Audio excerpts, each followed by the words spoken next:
Welcome everyone to today's webinar. We're very excited to have you here. Today we're here to talk about understanding new legislations for HOAs. We decided to have a real good focus on our HOAs. Obviously, there's a ton of stuff already on the condos, and I have one of the best within the industry when it comes to education, when it comes to giving board members and managers a good understanding of what's going on from the legal perspective, as well as his experience in the day-to-day, being that Eric has done this for so many years. But yes, so we're going to open the Q&A, so feel free to look on the top or the bottom of your screen. You'll have the Q&A option. We'll do our best to get to all the questions. We do have 1 hour, so we have a lot of information that we want to share, but feel free to put any questions that are related to today's topic, which is understanding new legislation for HOAs. So with further ado, I wanted to introduce Eric Glazer. Eric, if you want to say a little bit something about yourself and your firm. Hey, good morning, Rafael. Thank you so much for having me. It's a real honor, opportunity to have me here today. And about our firm, Glazer and Sachs, I've been practicing community association law for the past 32 years. Board certified by the Florida Bar in Community Association and Plan Development Law. That's pretty tough distinction to get. There's 100,000 lawyers in the state of Florida. Less than 200 have that. So I'm very proud to have that. I do the show every Sunday, Condo Praise and HOAs, for the past, I think it's 16, 17 years now. It's a YouTube show that starts 11 o'clock on Sunday mornings. Affinity's been just an absolute amazing, wonderful sponsor for also the past 16 years now. Yep. Shows you how much Affinity cares about educating its members. So thank you so much for being a sponsor of the show all these years. I really appreciate it. Thank you so much, Eric. It's always been a pleasure to be there. Honestly, the information that you provide, not only do I gain additional insight and understanding, but what you do is it's such a big benefit to the community, and really what you do it for the entire state. So speaks a lot to you and what you look forward to within the industry.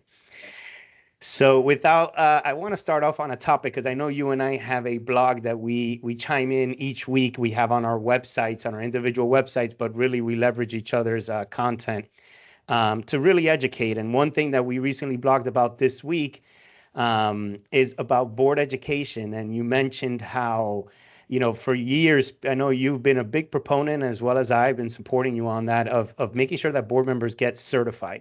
And the big pushback that we had is that board members are not going to take the time to get certified. So I'd love for you to touch a little bit about your experience. I know you've been nonstop for the past few weeks, so maybe chime in a little bit about that and what you've seen from your perspective of the need and the want of board members getting certified. This is something that I've been trying to get past, as you know, past decade. Education is the key to really becoming a good board member, making sure things get done properly where you are. And it did pass, and it passed for condos, and it passed for HOAs. Just really quick, so for HOA board members, you're going to have to take this 4-hour introductory class, kind of. The legislature did not make it clear for those board members who were on the board as of July 1st, 1994, when they have to take the class. They really screwed it up, quite frankly. But if you get elected to the board after July 1st, 1994, it's clear you have 90 days to do it after getting on. So, that's something that you need to be very much aware of, because if you don't take the class within 90 days after getting elected on the board, you are automatically off the board until you actually wind up taking the class. In terms of whether or not, there's going to be kickback from that, we thought that, maybe people are not going to run for the board anymore. They're not going to care. Yeah. It's just the opposite. And I'll tell you, this is, it shows you how the people who run for the board actually do care about learning, and they do care about taking care of their communities. What's proof of that? I've taught now about 28,000 board members across the state. And just this week alone, in the 3 different places that I taught it, we had 400 members show up, 400 members show up, and 400 members show up at 3 different locations throughout the state. So the fact that people now have to take educational courses, it didn't deter anyone. People can't get enough of the education. Matter of fact, the biggest complaint I get We have people fill out evaluation forms, and the biggest complaint we get, the class wasn't long enough. Wow. Wow. Yeah, so we're really happy about that. They love the education, and they can't get enough of it. No, I know. I mean, we've mentioned it for years, right? Especially when we've done the panel together and so forth. And I think both of us have always noticed because of the different webinars that we do and so forth that the attendance is always pretty high in these kinds of events. And the reason is that many board members don't know what they're doing, right? They're new to the position. They want to get a good understanding. And the position I've always taken is when you have good leaders, because that's what board members are, that's the way we see them. They're going to want to understand what are their responsibilities, what do they need to do, how should they be doing it. And the only way of doing that is really speaking to the experts and getting an understanding of the complexities as well of managing associations. And it gives them a better understanding, and they become better board members of dealing with the residents as well as dealing with management as well. What's funny right now? That sometimes the owners themselves take the class or not on the board, and then after the seminar, they'll come over and say to me, wow, I didn't know our board members have to know all of that. And they kind of now understand that they shouldn't be giving the board members a hard time at all. That's right. There's a lot to know. That's right. It makes it for us. It's made it much easier because now they can appreciate all that goes on behind the scenes. It's not just 1 and 2. It's 1, 2, 3, 4, 5. All the things that happen behind the scene. You're correct. So let's start off with some of the changes and some of the impacts. I guess if you could give us a 30,000 foot, I know there were a lot of changes, but what you feel it's important for our listeners to know today of what have been the most significant legislative changes impacting Florida HOAs in the past year. And maybe you could sprinkle in any rumblings that you may have heard because we're in session and so forth. Okay, so here's the bottom line. Now, HOA board members who are listening out there, don't take offense to what you're about to hear. Okay, I will tell you that before the legislature makes these new laws, they hold hearings. So at these hearings, people who are disgruntled normally come to these hearings and testify. People that are happy don't come and testify. Of course. The senators and the legislators. So all the legislators heard were from people who were disgruntled and angry at their board, etc. So as a result of all of that, we got these new laws that became effective on July 1st, 2024. And if I had to sum up the theme of those laws, the theme of the laws would be HOA board and HOA architectural review committee, get off my back. Leave me alone. And that's what the legislators did.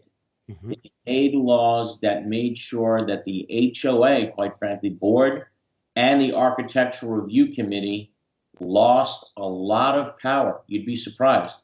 But we'll start going through with them, okay? So the first one that also got a lot of attention this year was there's a statute 720-3045, and it has to do with the installation, display, and storage of items. And without reading the statute, what does the statute basically say? Regardless of what your governing documents say, let's say your documents say you cannot store a boat or an RV in your backyard, right? Well, now the law was changed to say if you can't see that boat or RV while standing in front of the property, while standing at a neighboring property, while standing at the common elements, while standing at a golf course on the community. So if nobody can see it, the answer is leave that person alone, and they get to store that boat or their RV in their backyard. Okay, so that's the first thing. Any provision of your governing documents that really doesn't mean anything because nobody could see it, too bad, you can't enforce it. Now, the interesting thing about this statute is that it says if it can be seen by the adjacent property, right, then, okay, you can stop it. So it might be seen it might not be able to be seen by the adjacent property, when you're standing at ground level. But suppose that people in the adjacent home, they retire to their bedroom at night, they go upstairs, they look out their bedroom window, and there is that ugly, broken down RV. Yeah. Right? Well, does the statute apply then? Nobody knows. Expect a court case on that. Okay, so that's the first thing. And some things that they did were good. There's a statute that I refer to called rules about rules, right? The Yep. legislature made rules about rules. And basically what it means is that when someone moves into your community now, you have to give them a copy of your governing documents and all the rules. And when you do an amendment to those documents, they get amendments too. Everybody in the community. Sounds like a lot of money, right? Sounds like it's going to be a lot of money. Well, how you can comply with that rule on the cheap is to simply put it on your website. Website. Yep. A website, you say. What do you mean website? Well, by January 1st, 2025, HOAs that have 100 or more parcels, you are required to already have a website putting much of your official records up on the website. So the theme going forward was, again, leave people alone, number one, and do your absolute best, and we're going to make you do your absolute best to keep people informed. So if I had to start, that's where I would start with the rules. Okay, those two things. But it goes on forever. They really, really, really. If anybody has any questions about those issues or as they come, no problem. Let them fire away. Fining. They even addressed fining. Very strange, Rafael. And I don't know if in your industry people have been talking about that. So as you know, the fining committee starts, the board, I should say, starts with the fining process. A lot of people get this confused, but fines start at the board level. So let's say you have home number 3835 has been parking in guest parking for 7 days in a row, and the board wants to fine that person. So it goes on the agenda for the board of directors. Okay, we've got to fine 3835 for parking in guest parking. So at the meeting, somebody in the board says, I move to fine 3835 for 7 days in a row, $100 a day, for a total of $700 for parking and guest parking. Is there a second? All in favor? Okay, so the person's been fined by the board $700. Does it go into effect yet? No. No. Why? Because it has to go to a fining committee. Okay, and the fining committee has to give 14 days notice of a meeting. The fining committee has to be made up of people who are not related to people on the board or members of the board. And at that meeting, the fining committee has the right to say 0 fine or 100% of the fine.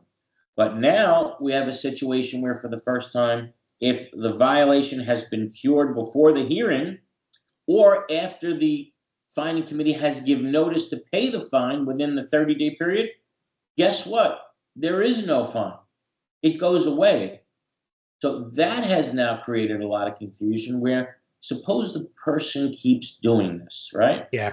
Person keeps parking in guest parking. They keep committing a violation and they keep going in front of the committee, but they keep curing the fine within the period that they're allowed to cure. Can they do this 100 times in a row? So in effect, laughing at the system? Yeah. Yeah. According to the way it's drafted here, yes. Yeah. And somebody better fix that because there are people, as you know, that live in HOAs that want to give it to their board, and they, yes, 100%. no two ways about it. What about, and I'll tell you, you stop me at any time because I can go on and go on forever. Yeah, no, I definitely want to touch up on the website and the finding because I know, still to this day, even when we're interviewing with certain HOAs, they're not too aware of the new statute with the 100 units. I can say from a management standpoint, it's so much easier, especially with records requests becoming more and more. Because as people get more media attention of my association, this is what's happening in this association, this is what's happening at that association.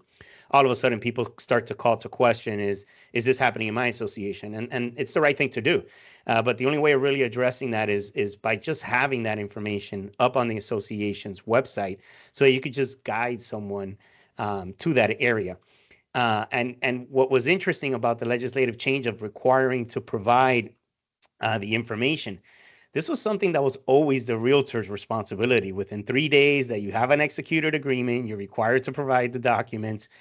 How come they didn't beat them up for it? But that's a whole nother conversation for another day. But yeah, if you have that information up on the website, it makes life much easier. So I tell associations now, and it got even harder for condominiums, but I tell HOA associations that you'd be crazy not to spend some money and make yourself a wonderful website. Yep. And statute doesn't require you to put everything on the website, but I would say you absolutely should put everything and anything on the website. Whatever you can possibly put up there, put. Why? Because it will save fights between the members of the community and the board, fights between the members of the community and the management company. Mm-hmm. I'll tell you something, all you have to do is get sued in one arbitration case, just one, and you have to pay just one time the penalty and the attorney's fees to the other side.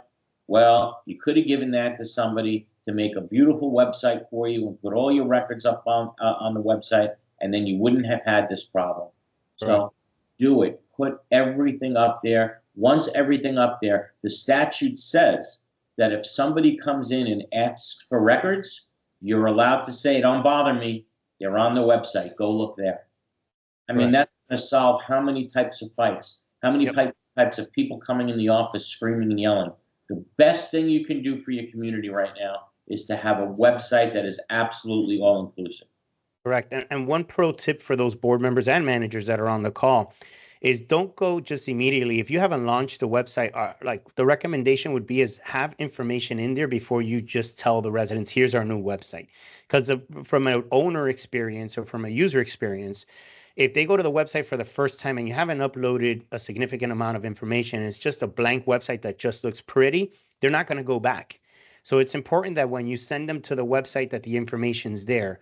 Also, I would then start either reporting your manager's reports through there, that here's the link to the website to grab the manager's report. So in that way, residents start to understand, oh, I go to the website for the association's information. So that way they can get their ledgers, make their payments, and you're always directing the residents to the website because that's what's going to give them an understanding that, oh, this is how we communicate for our association. The deadline has now passed, just to remind everybody. Haven't done it, all it's going to take is for you to get sued one time. One time. You're going to regret that you didn't do it on time. So if you didn't do it, drop what you're doing, talk to Rafael and do it. Excellent. Now, Eric, I did want to touch up. I know in the condos, right? Condos, we had the structural integrity reserves and all of that. But today, I think we have more HOA listeners. I wanted to talk a little bit about, was there any legislative changes that made HOAs require, to put away monies for reserves? Are there any requirements that they have financially that maybe they weren't aware of? So no changes in terms of finances that I'm aware of. I mean, I'm going to have to tell you, since the collapse of the Champlain Towers in June 24th, 2021, the legislature has been focused on condos, making sure that there's now mandatory inspections. Really, not to go off the topic too much, but just to tell people in an HOA, you wouldn't believe it, but before that, the Champlain Towers collapsed, killing 98 people. They might be amazed to believe that there wasn't a law in the state of Florida, other than in Dade and Broward, that required inspections of condominium buildings. A building could be 30 stories tall, 60 years old, and that building never had to go through an inspection, ever. Sounds insane, right? Insane. Well, unfortunately, it took the deaths of 98 people for the legislature to realize that. So the legislature has been deadly focused on condominiums, and other than this past year, have left HOAs alone. But yes, they haven't made you do structural repairs, things of that nature. Hasn't forced you to put away reserves, but that doesn't mean they didn't come after you, because they did. Yeah. Wait till you hear about how they came after you criminally. Yep. Okay. Yep. Well, why don't we just jump into that? Because I think that's a very important topic. I promise to go there. There's only one or two things that I Sure. just to talk about only because I think they have a right to know. Because remember what I said in the beginning, get off my back was Yeah. right? So now we spoke about fining. There are things now that the legislature said, hey, HOA, again, get off people's back, and we're not going to allow you to fine for the following things.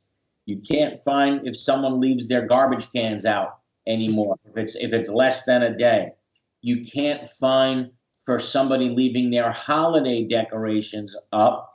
If it doesn't violate the governing documents, after 1 week, they get basically a week to do it, or you have to tell them in writing how long they have. Okay, so you can't just basically violate them right away. Can't do that. Okay, it's got to be really clear. Let's see. Got to have the website. You you got to believe this. As you know, we'll talk about. There was an HOA in Dade County that, let's just say, was cooperating with the Dade County State Attorney's Office. Now, you wouldn't think that you'd have to come up with this new law, but there's a new law for HOAs that say if you get served with a subpoena to turn over records from a law enforcement agency, you have to turn them over, right? Sounds kind of silly, right? Yeah, right. Of course you have to turn them over. Well, this particular HOA in Dade County, when they were served with numerous subpoenas, instead of simply turning the records over to the state attorney's office, they sued the state attorney's office alleging discrimination and harassment. Let's just say that didn't go over too well for that community. And yes, they had to turn over the records and then some, okay? And some people got in trouble for that, let's say, and we'll leave it at that. So now you have a new law that says if an association gets served with a subpoena by a law enforcement agency, you have to cooperate within 5 days. You wouldn't think that you would need something like that. Of course. But you do. You know, and we're going to certainly get into, in 2 minutes, if you give me, who that community was, no problem, and what happened as a result of that community not listening and what we found out about that community. Of course. We'll talk about all the new criminal laws that came out of that. But I want your listeners to know that it wasn't, like I said in the beginning, it wasn't only the board that the legislature came after. You must have a lot of people listening right now that are from architectural review committees. Some have more power than a board does. Correct. Well, they used to, at least. A lot of their power was taken away. Let's see. If they deny somebody's request for something right now, oftentimes they would just say denied. Well, now the legislature says that you can't just say denied. You got to specifically list what provision of the governing documents or rules they would be breaking by allowing them to build what they want to build, and how they would be breaking it. So they got to be really, really specific now. What else can't they do? They can't preclude a unit owner from showing at least 2 flags on their property. That's a simple one. That's an easy one. Yeah. Are you ready for the big one? And this is what's driving a lot of people crazy.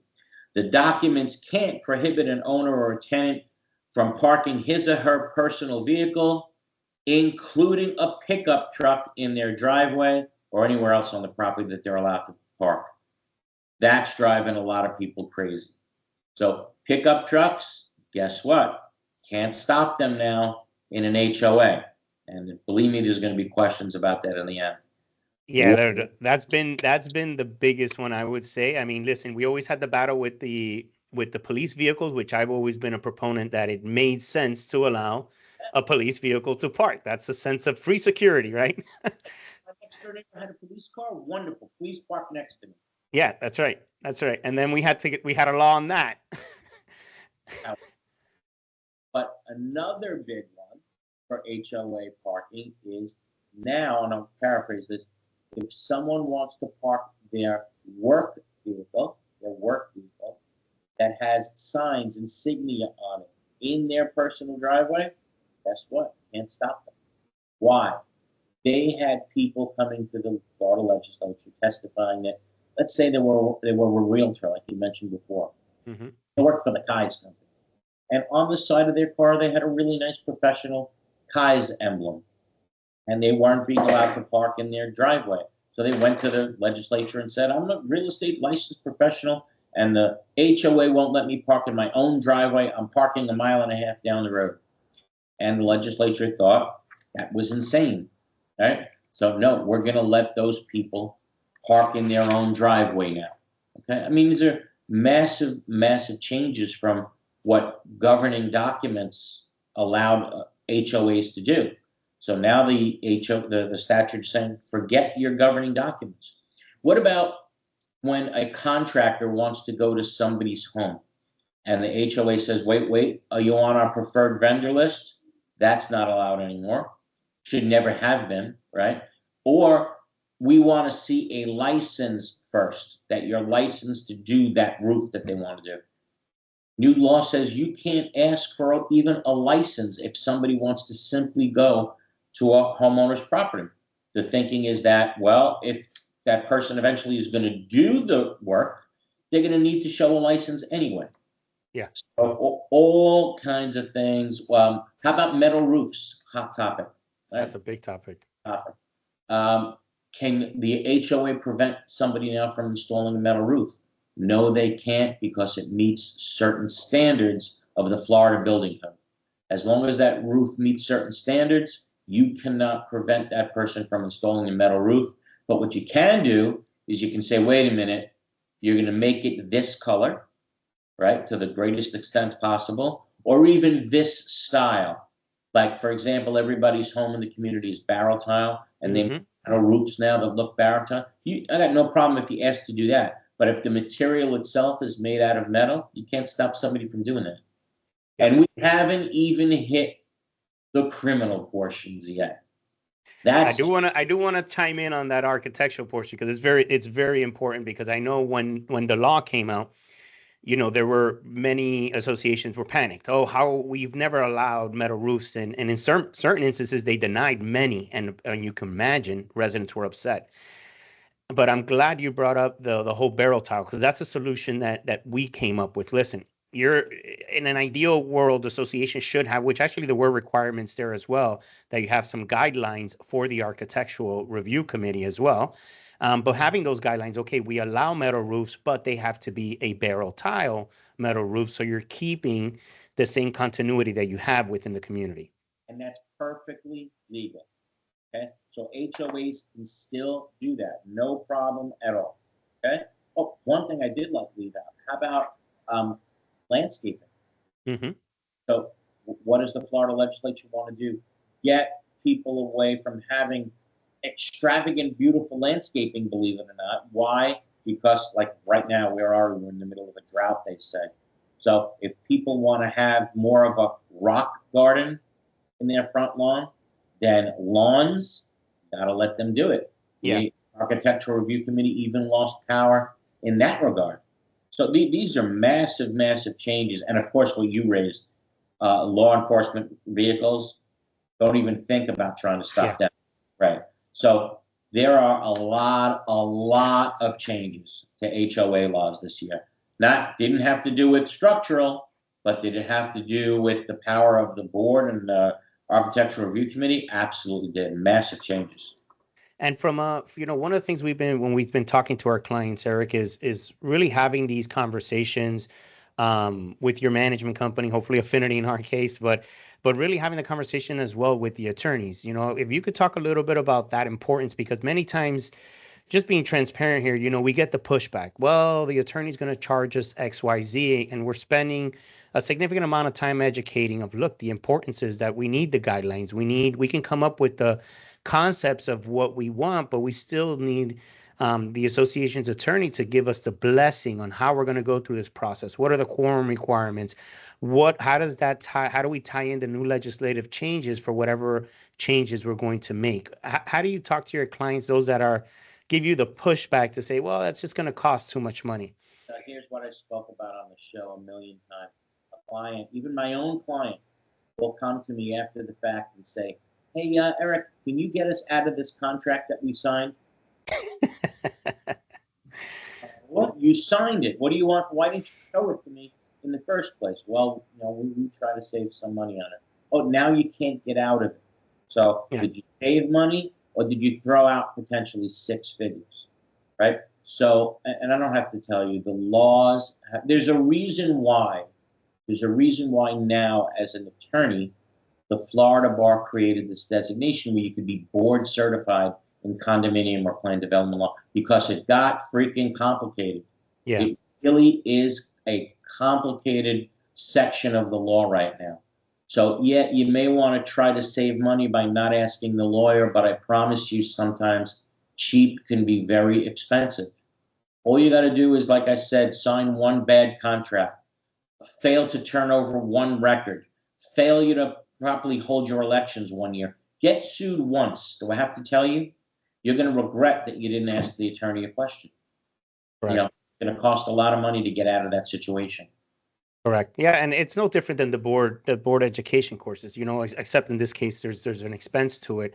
But the way we try to tell them is, listen, it's an investment because once you have that opinion, once you have a good understanding, you put the architectural guidelines in place, you follow the necessary steps. That's something that's record of the association. It's there. All you have to do is check in, moving forward to make adjustments if they're necessary. How much does it cost to get an opinion from your attorney? Hey, do we have to turn over this record? Hey, do we have to give 48-hour notice of this meeting? Hey, are we allowed to meet privately in this situation? How much is it really going to cost? Yeah, But exactly. if you don't ask, it's really going to cost you. That's where it's going to cost you 100%. And I want to ask a question here from Richard just to see if how you would approach this. Richard asked, is there something that limits the board to 4 years consecutively? And what happens if they don't have enough volunteers for the board? No, there is nothing in the HOA statute that limits board members to 4-year consecutive terms. In both condos and HOAs, there is case law out there that would allow term limits if it's in your governing documents. Okay. However, for condos, and I don't know if Richard's asking for condos or HOAs, but starting in 2026, okay, in 2026, there is going to be a law that goes into effect that says you can only serve on the board for 8 years in a row. That's it. After that, the only way you stay on the board is if 2/3 of the members vote you in, or like Richard just said, there's not enough people who are willing to serve on the board, and then you can get on the board without the 2/3 vote, even if you've been on the board for 8 years or more. Excellent. So for condos, there is something in the statute. Excellent. And I had similar, there's a slightly different question from Richard as well. He asked, they have three associates. Sounds like they have a master of 230 units, and they have three associations that are less than 100 units. Is the association required to have a website? So I'll chime in and then I'll let you jump in there. Richard, I would say definitely the common association, one that has 230 units, yes, it's going to be require a website because it's over the 100 unit threshold. The better question for the other ones, if they're technically a sub, because you do have to look at that technicality. Sometimes you have sub associations that are a separate entity and they're under 100 units. Possibly you're not required, but why not have the website? Why not make it easier for the residents to get the information that's necessary? But you do need to look at the documents because some associations are written in a way where you have one association and then there's subs, but they're not separate entities.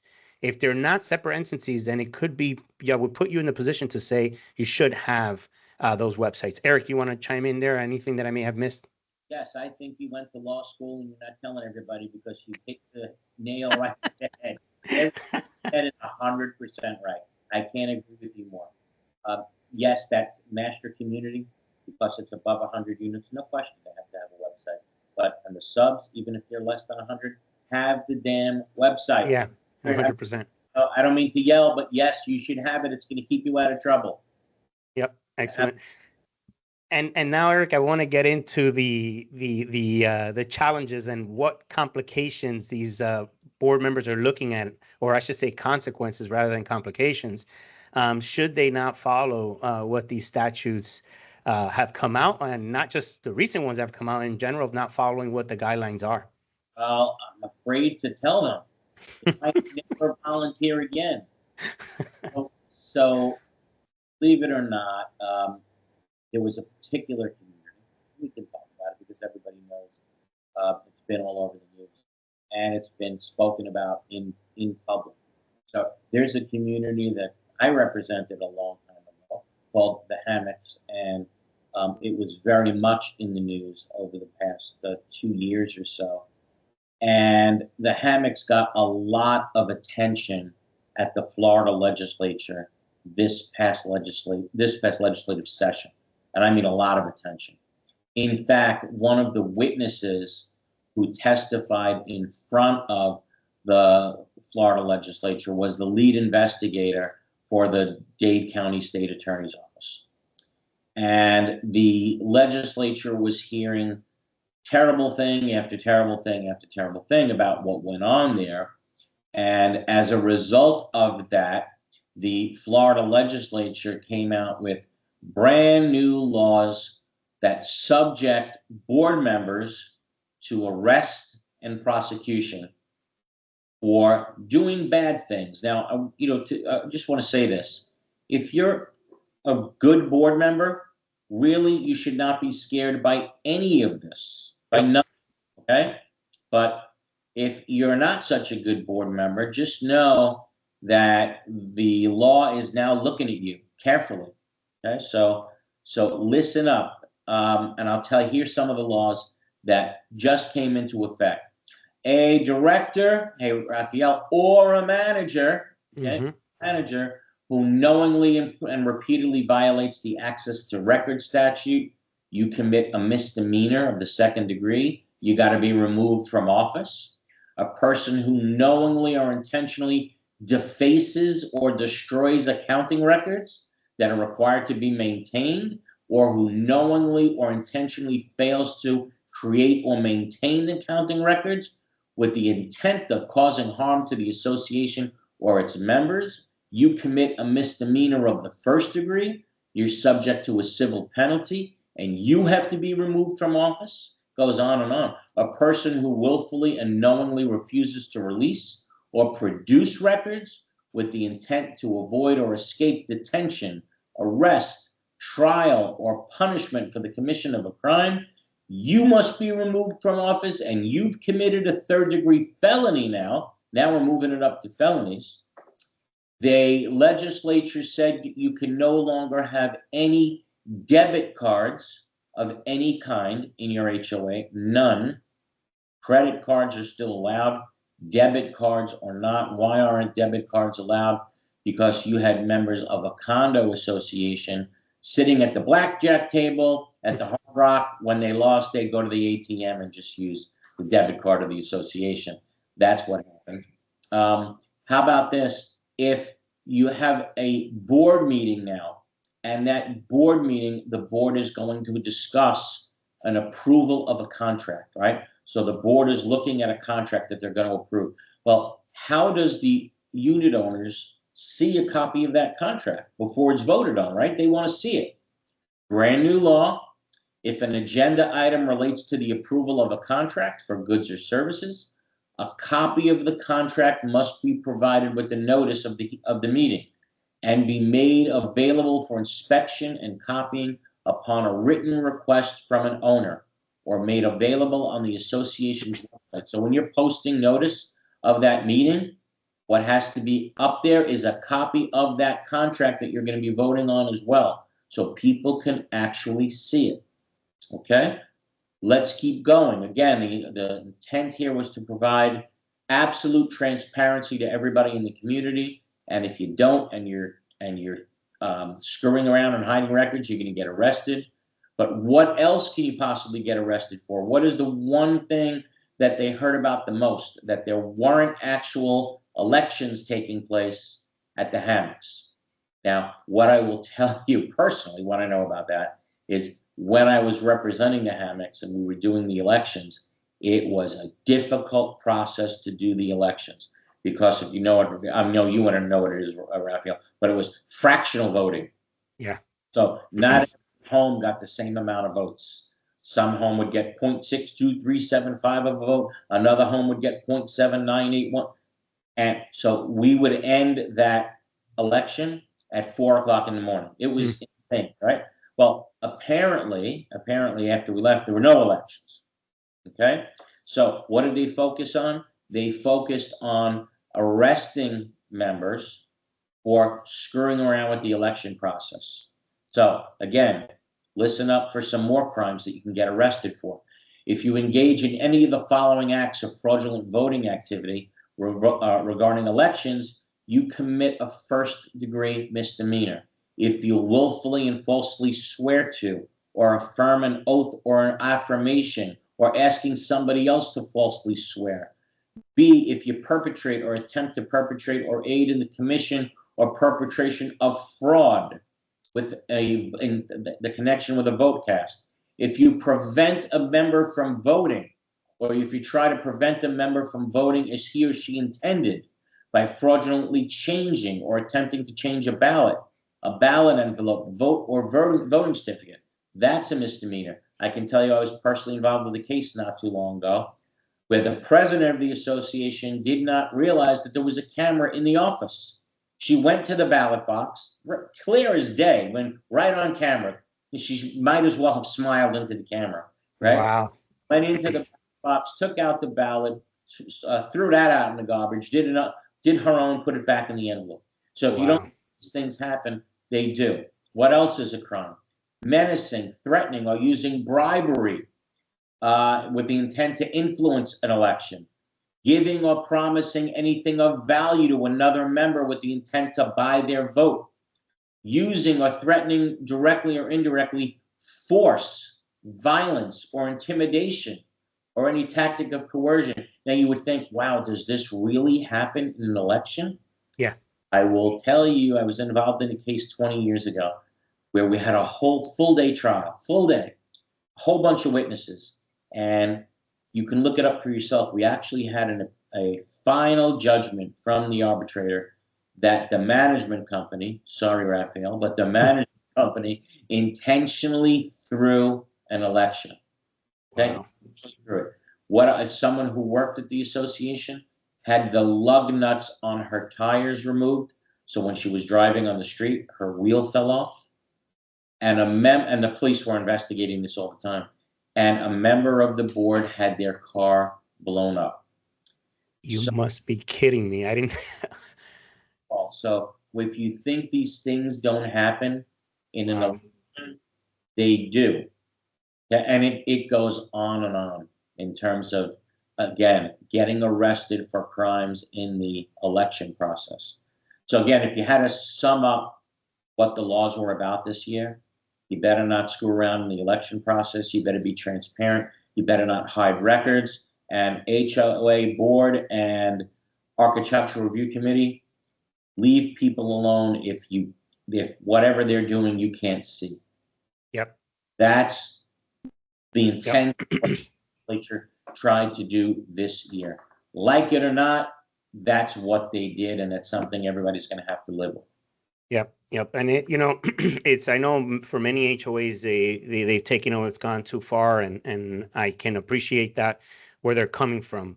But it's just unfortunate with the situation that did occur there at the hammocks. I guess what I could speak of, because now there are a new client of ours, is that I can't speak of the board and the transparency and what they're going through, because imagine having to do all those challenges that they went through. The leadership that they have there now to make sure that things are transparent, it's above and beyond. And it's going to speak, I think it's giving an example of what the market needs, especially with HOAs. And I think our legislators speaking to the reduction in the amount of units that you need to have a website. I think that was important. I know, Eric, we've spoken it before about it on the blog, that it should be as low as maybe 25 units. And there really is, the reason is just because the importance of that transparency and knowing that the residents can get what they need, such as those agreements, such as those proposals, up on the website. And I think as Eric started, when he was giving the information on what you're looking at if you act incorrectly, It is stiff. It's very stiff. But ultimately, as he stated, if you're doing what's necessary, if you have professional management by your side that's guiding you, then you shouldn't be that worried at all. Go ahead, Eric. I mean, you're going to be the savior of that community, young man. That's Yeah, good.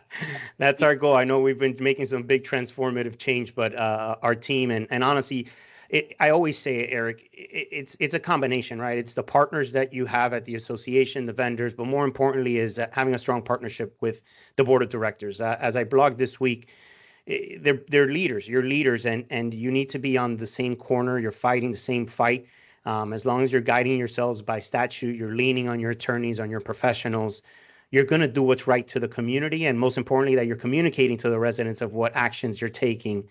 It's going to come with challenges because nothing that's easy comes easy. Let me go. But it's part of it. Let me go. You just said communicating to the residents. Let's tell everybody what we were talking about just before we went on the air here. How great would it be? And we're going to do this. We're going to do Yeah. this. We're going to do an educational class about all this stuff. Where at the free comics. I'm going to try. I'll push for it. I'll push for it. That's something I think we should do, and I think the residents and the surrounding members of the community would love it, and I think they deserve it. I really do. I think it would be great. Yeah, again, some of these statues, what they've given is just that more transparent. It's always, I think when you work with the right players, the transparency has always existed, right? The education, how long, Eric, have we been doing webinars? How long have we been doing live events now because of COVID and its own benefit, right? It made it much more efficient to do webinars. I gotta say, for at least 15 years, Yep. Wasn't even mandated that people take it. Even when it wasn't mandated, we'd get hundreds of people to show up, right? So that's how the good board members. That's how much they want education. That's Correct. how much they want to learn. They come even when it wasn't required of them. Correct. And I want to touch up on now a tricky topic here. It also brings up a good question, so I think it aligns it. And we've spoken about a lot of these legislative changes that have come into place. But Elsa asked a great question. She asked regarding parking and the commercial vehicles. What happens if her association doesn't have Kaufman language or has Kaufman language within the agreement? So for those of listeners that don't know a Kaufman language, maybe give them a little background there, and then we can go into that. Okay. Boy, how do you even teach what Kaufman language is? Okay, I'm gonna teach this really fast. Okay, all right, really fast. So the only way to teach Rafael what Kaufman language is, so that people understand it, is to give me like 2 minutes. Okay? Sure, go for it. This is what you have. This is really the only way. So you guys may be surprised to learn that when the legislature passes a new condo or HOA law, it may only apply in your condo or your HOA, but not the community next door, or vice versa. It may apply next door, but not in your community. Sounds insane, right? Well, the only way for me to teach you why this is the case is to talk really quick about a case that I argued in front of the Florida Supreme Court. I think it was in 2011. It was called Cone versus the Grand. Now, ironically, many of you that are listening now probably know the Grand condominium. It's a massive structure in Dade County, 1,200 units. 800 of the units are residential. 400 of the units are commercial. And the condo was built in 1986. That's what you have to keep in mind. So in the year, notwithstanding the fact that the residential unit owners outnumber the commercial units 2-1, right? 800 to 400. The declaration of this community and the bylaws say it's the damn commercial unit owners who get to elect the majority of the board. Sounds terrible. Sounds very unfair to the residential unit owners, right? Well, 21 years later, in 2007, the Florida legislature says, okay, new law, forget about what your governing documents say. From now on, in any condominium or HOA where the residential units outnumber the commercial units, it's the residential unit owners who get to elect the majority of the board. Sounds great for the people that live at the Grand, right? Well, the commercial unit owners say, no, that's illegal. That violates the United States Constitution and the Florida Constitution, where it's not allowed for the legislature to take a perfectly legal contract and suddenly make it illegal, right? That violates the contracts clause. And that's what happened here. We had a perfectly legal set of bylaws. that allowed the commercial unit owners to elect the majority of the board, and now we have this new law that makes it illegal. That's totally unconstitutional. The case goes up to the Florida Supreme Court, and the Florida Supreme Court says, here's how we have to rule on this topic. We're simply going to take a look at the governing documents of the Grand when they were recorded in 1986. Does the Grand's documents adopt the Condominium Act as it was in 1986, or does it adopt the Condominium Act as it exists in 1986 and as amended from time to time? Well, unfortunately for the residents at the Grand, it did not contain the as amended from time to time. It only adopted the laws that they existed in 1986. So as a result, the Supreme Court says, well, Grand, you're locked into the condo laws as they existed in 1986, and it would be unconstitutional to now apply this law when passed in 2007, 21 years later, at the Grand. So let's say you have the Grand 1 built in 1986, and it doesn't have the language. Right next to it, we built the Grand 2 at exactly the same time, exactly the same building. Everything's the same. But in the Grand 2, their documents say that it adopts the Condo Act as it exists in 1986 and as amended from time to time. That law that came out in 2007 would apply at the Grand 2, but not at the Grand 1, only because of the as amended from time to time language, also called Kaufman language. Okay? That's the fastest I've ever explained it, by the way. Right? Okay, so now the question is, as you know, that when certain laws get passed, right, they may not apply if they take away rights from somebody, right? If they add new penalties to somebody, if they change your declaration or bylaws in a significant way. So now one of our viewers said, well, wait a minute. With all these new laws, we don't have the Kaufman language. We don't have the as amended from time to time language. So now we have to look at these new laws and say, okay, do these new laws change your contract in any significant way? Because if they do, they won't apply in your community. So let's look at these new laws. They take away the rights of the Architectural Review Committee to prohibit commercial vehicles. They take away the right of the association to prohibit certain roofs. They take away the right of the association to prohibit pickup trucks, and on and on. Is that a significant change to the governing documents where if you don't have the as amended from time to time language, you have the right to say, too bad, they don't apply here? And the answer to that question is, I think so. Okay? I think so. Now, can I tell you to ignore those laws? No. Can I tell you to challenge those laws? Yes, I can. Give it a shot. I think it would be a very reasonable challenge. Do I think you would probably win in court? I think so. I think you could make the argument that these documents are being changed to a very significant extent. Someone chose to move into the community with these rules that we don't want pickup trucks. We don't want cars with commercial lettering. We feel it lowers the community, especially if you get like expert testimony that it makes the community look bad. It lowers the price. I don't have a doubt that you'd probably be able to stop this, but you can't just do it on your own. You got to get an opinion.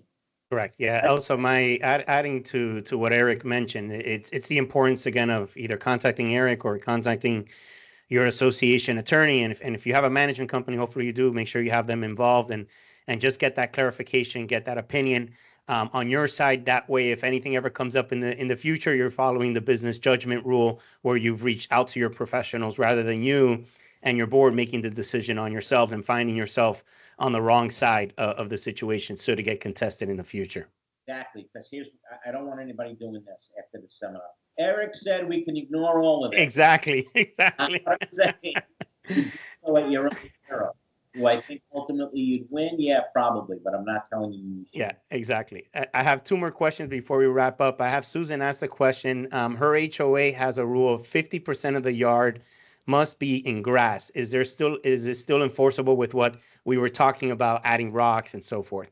So that's exactly what the law seemed to go after, specifically grass, that you can no longer require the yard to require a certain minimal amount of grass.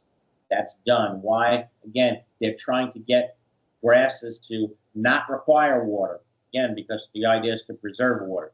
So the way I read the new law is no, not enforceable any longer.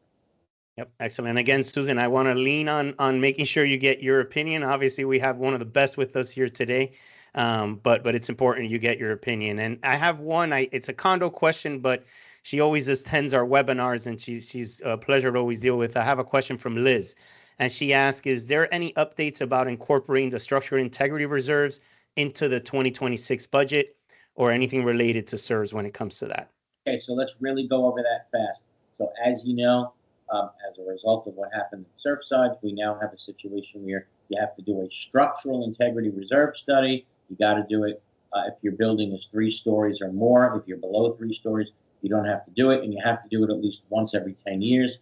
And there's a whole bunch of stuff that goes into your structural integrity reserve study, like the roof, the plumbing, again, anything that's basically related to your structure, potentially windows, fireproofing, painting, etc.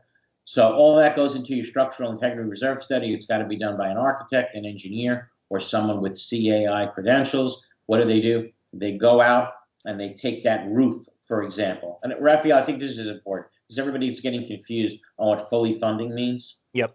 They take the roof, and to do this really fast, let's say that expert does an evaluation of the roof, and the expert determines that this roof has a 10-year life expectancy, and it's going to cost $100,000 to do the roof. So that Sears report is going to say, okay, starting now, that you have to start reserving $10,000 a year for the next 10 years every year, so that in 10 years, you have $100,000 for that roof. And that's analysis has to be done with every single category. Okay? Now, associations were allowed to waive it for the year 2025. Okay? But now it's too late if you passed any budget, I should say, any budget that's passed after December 31st, 2024, right? So that's behind us now.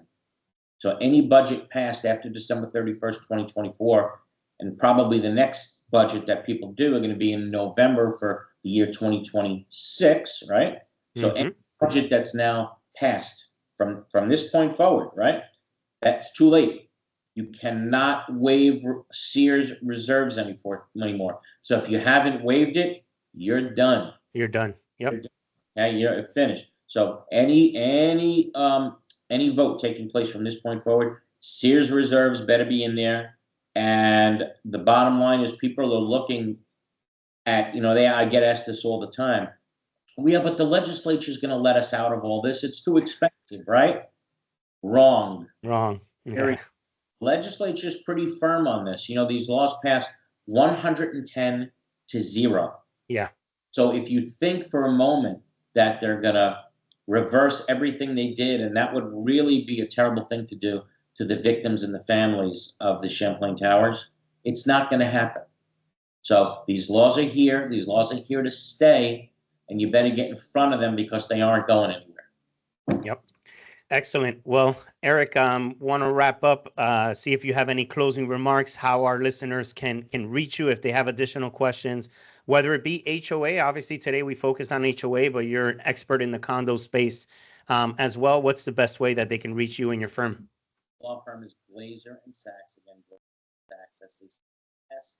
Telephone number 954-983-1112. Again, 954-983-1112. And I just want to thank you and Affinity again for having me. It's always such an honor and a pleasure. Thank you, Eric, as always, for being on. He forgot to mention he has a show every Sunday, A Condo Craze and HOAs. He's been doing it for over a decade plus, maybe 2 decades already. So make sure you check him out there. For all our listeners, thank you again for being here. For the board members, managers, and even those residents, appreciate the time that you take to gain additional knowledge within our industry. It really speaks to your leadership and the strength that you have to become a strong, mover and shaker within your community association. We will put this up on our YouTube channel, managedbyaffinity.com. I have to say this, we have close to 2,000 maybe subscribers now, and only 10% are subscribed. So make sure you subscribe to our channel. It really supports us, supports everyone that supports our channel. So again, thank you all. We'll have this up within the next 24 hours if you want to share with your board members or with your residents. And I look forward to seeing you in the next webinar. Thank you, Eric. Thanks, guys. Have a good one, everyone.